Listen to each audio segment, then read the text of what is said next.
नमस्कार दोस्तों, मैं शासकीय स्वामी विवेकानंद स्कूल EFA इंदौर से ज्योतिपाल। साक्षात्कार के इस सेगमेंट में आज हमारे साथ हैं बहुप्रतिभा से धनी अभी शर्मा जी, जो कि वंडर बॉय ऑफ इंडिया के रूप में भी प्रसिद्ध हैं। आप कलाकार भी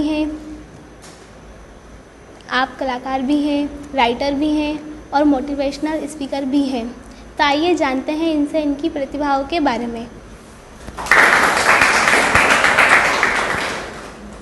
पहले तो मैं आपसे ये पूछना चाहूँगी कि आप कौन सी क्लास में पढ़ रहे हो और आपका फेवरेट सब्जेक्ट क्या है? सबसे पहले तो जितने दर्शक हमें देख रहे हैं उन्हें प्रणाम, आपको भी नमस्कार। और आपने इतना सुंदर मेरा इंट्रोडक्शन दिया उसके लिए भी बहुत बहुत धन्यवाद। मैं बता दूं कि मैं अभी बिरला ओपन माइंड स्कूल में कक्षा 9वीं का छात्र हूं, तो मैं अभी 9th क्लास में पढ़ रहा हूं। आपका फेवरेट सब्जेक्ट? मुझे ऐसे तो सारे ही सब्जेक्ट्स पढ़ना पसंद है, परंतु मुख्यतः अगर बात करें तो सिविक्स मुझे काफ़ी ज़्यादा पसंद है और मैथ्स और फिज़िक्स और केमिस्ट्री मुझे सब में बहुत आनंद आता है। बट हाँ, सिविक्स मेरा फेवरेट सब्जेक्ट है। अच्छा, आप जिस क्षेत्र में आगे बढ़ रहे हो उसमें आपको बहुत सारी चुनौतियाँ आई होंगी, तो उनसे आपने किस तरह मुकाबला किया? देखिए, किसी भी क्षेत्र में हम कार्य करें उसमें चुनौतियां हमें बहुत सारी आती हैं। अब जैसे मैं किसी भी क्षेत्र में, चाहे वो मैं एक लेखक हूँ, उस क्षेत्र में मैंने जब कार्य किया तब भी मुझे चुनौतियां आई। लोग कह रहे थे इतने बड़े बड़े लेखकों की रामायण के सामने मैंने जो रामायण का एक संक्षिप्त रूप वाल्मीकि रामायण लिखा था वो कैसे टिक पाएगा। और फिर जब मैं मोटिवेशनल स्पीकिंग की फील्ड में उतरा तब भी लोगों ने कहा कि दुनिया में इतने बड़े बड़े मोटिवेशनल स्पीकर हैं, ये बच्चा आके हमको क्या सिखाएगा। परंतु मैंने किसी भी फील्ड में अपने चैलेंजेस को अपने ऊपर हावी नहीं होने दिया, मैं आगे कार्य करता रहा और फाइनली मैंने सक्सेस पा ली। तो जितने भी अभी दर्शक देख रहे हैं सबको मैं यही कहना चाहूँगा कि हमारे जीवन में भी हमको लोग बहुत ज़्यादा क्रिटिसाइज करेंगे, बहुत ज़्यादा हमारा कभी मजाक उड़ाएंगे, कभी हमको चैलेंजेस देंगे, परंतु उनसे हमें कभी भी डरना नहीं है, बल्कि उसको एक प्रेरणा बनाकर कि अब मैं इनको करके दिखाऊंगा, इस जज्बे से और अच्छा करके उनको दिखाना है और सक्सेस हमें प्राप्त करनी है। बहुत बहुत धन्यवाद। एक कलाकार बनने के लिए क्या क्या बातें होनी चाहिए?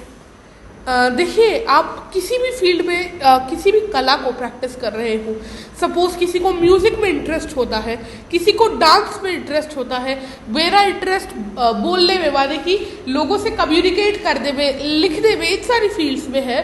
तो और जैसे मैथ सीखना भी मेरा एक इंटरेस्ट है। तो कोई भी चीज़ को आप पहले करें, पहली चीज़ है आपको वो पता होना चाहिए कि मेरा ये टैलेंट है। सपोज अगर किसी को सिंगिंग पसंद है तो पहले उसको खुद को ये समझना चाहिए कि हाँ, ये मेरा टैलेंट है, मुझे इस फील्ड में इंटरेस्ट है। दूसरी चीज़, आप जो भी कला प्रैक्टिस कर रहे हैं उसके लिए आपको बहुत सारा ज्ञान अर्जित करना चाहिए। जैसे कि जब मैंने मोटिवेशनल स्पीकिंग के बारे में मैंने चालू किया था तब मैंने अपनी कम्युनिकेशन स्किल्स को बहुत ज़्यादा इम्प्रूव किया, मैंने उस पर बहुत ज़्यादा पढ़ा। वैसे भी किसी भी कला के लिए उसका ज्ञान होना बहुत आवश्यक है। और तीसरी चीज़, जब आप उस कला को प्रैक्टिस करें तो उस कला का आपको सम्मान करना बहुत ही ज़रूरी है, क्योंकि अगर आप कला का सम्मान नहीं करेंगे तो कला आपका सम्मान नहीं करेगी, क्योंकि कला इस दुनिया में सबसे ऊंची चीज़ है। इसलिए ही मैं भी कभी भी स्टेज पर जाता हूँ हमेशा ही स्टेज को माथे से लगाता हूँ, क्योंकि वहाँ हमारी कला हम परफॉर्म कर रहे हैं, वह हमारा मंच है। तो ऐसे ही हमें भी कला को किसी न किसी रूप में सम्मान देना चाहिए। बहुत बढ़िया। कलाकार बनने की प्रेरणा आपको कहाँ से प्राप्त हुई? देखिए, कलाकार बनने की प्रेरणा बहुत लोगों से मुझे प्राप्त हुई। मेरे माता पिता हैं जिन्होंने बचपन से ही मुझे बहुत ज़्यादा एनकरेज किया, मुझे प्रोत्साहन दिया, बढ़ावा दिया। और मेरे दादाश्री भी हैं जिन्होंने मुझे बहुत ज़्यादा इंस्पिरेशन दिया, वह हमेशा ही मुझे प्रोत्साहित किया करते थे। और साथ ही साथ अगर मैं बात करूं कि जब मैं कला परफॉर्म कर रहा हूं या जब मैं कोई अपना ऐसा कार्य कर रहा हूं, सपोज मैं कुछ लिख रहा हूं या मैं बच्चों को वैदिक गणित पढ़ा रहा हूं या मैं अपना जो भी कार्य कर रहा हूं, तब मुझे जो प्रेरणा देती है वह है श्रीमद् भगवद गीता, जो भगवान श्री कृष्ण ने अर्जुन को कही, क्योंकि उसमें उन्होंने ऐसी सीखें दी है जो हमारे लिए हमारे जीवन में बहुत ज़्यादा इम्पॉर्टेंट है। तो जब मैंने मोदी जी से वार्तालाप की, जब उन्होंने मुझे प्रधानमंत्री राष्ट्रीय बाल पुरस्कार दिया, तब भी मैंने उन्हें यही चीज़ बताई। आपको अभी तक कौन कौन से सम्मान प्राप्त हुए हैं? देखिए, सम्मान की बात अभी आपने की ही है, तो जैसा अभी मैंने बोला, देश का जो सर्वोच्च बाल पुरस्कार होता है, प्रधानमंत्री राष्ट्रीय बाल पुरस्कार, वो मुझे प्राप्त हुआ है। उसके बाद बहुत सारे वर्ल्ड रिकॉर्ड, जैसे कि world book of record London, India book of record, national excellence award, exclusive world record, ऐसे काफ़ी सारे अवार्ड्स मुझे भगवान की कृपा से मिले हैं। और आप सबका साथ और आशीर्वाद रहा तो आगे भी ऐसे ही प्राप्त करता रहूँगा। जी बिल्कुल। बच्चों को गेम्स बहुत पसंद होते हैं, तो आपका फेवरेट गेम? देखिए, गेम्स में पर्टिकुलरली ऐसे मोबाइल वाले तो खेलता नहीं हूँ। मुझे रूबिक्स क्यूब वगैरह जैसे पजल्स जो होते हैं, जो थोड़े दिमाग के लिए चैलेंजिंग होते हैं, वो बहुत पसंद है। कुछ मैथ के गेम हुए, रूबिक्स क्यूब या अलग अलग ऐसे पजल्स। बाकी जैसे बात करें हम आउटडोर गेम्स की, तो इंडोर गेम्स में चेस वगैरह भी उसी में आ जाता है, बट आउटडोर गेम्स में मुझे जो रैकेट वाले गेम्स हैं, सपोज मैं टेबल टेनिस में बहुत अच्छा हूँ, वैसे सब गेम्स, बैडमिंटन में खेल लेता हूँ, उन सारे गेम्स में मुझे इंटरेस्ट है। तो यहाँ जुड़े हुए हैं, उन्हें आप क्या संदेश देना चाहेंगे?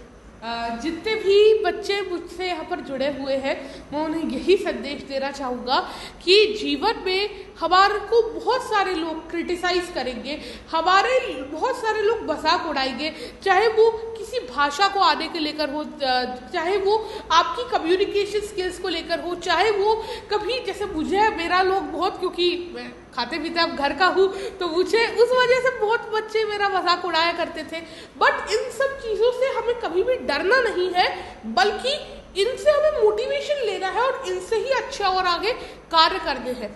फिर हमें जीवन में पहले एक लक्ष्य निर्धारण करना है कि मुझे इस फील्ड में इंटरेस्ट है, मुझे इस फील्ड में आगे कार्य करने हैं। दूसरा, हमें उसमें पूरा ज्ञान अर्जित करना है।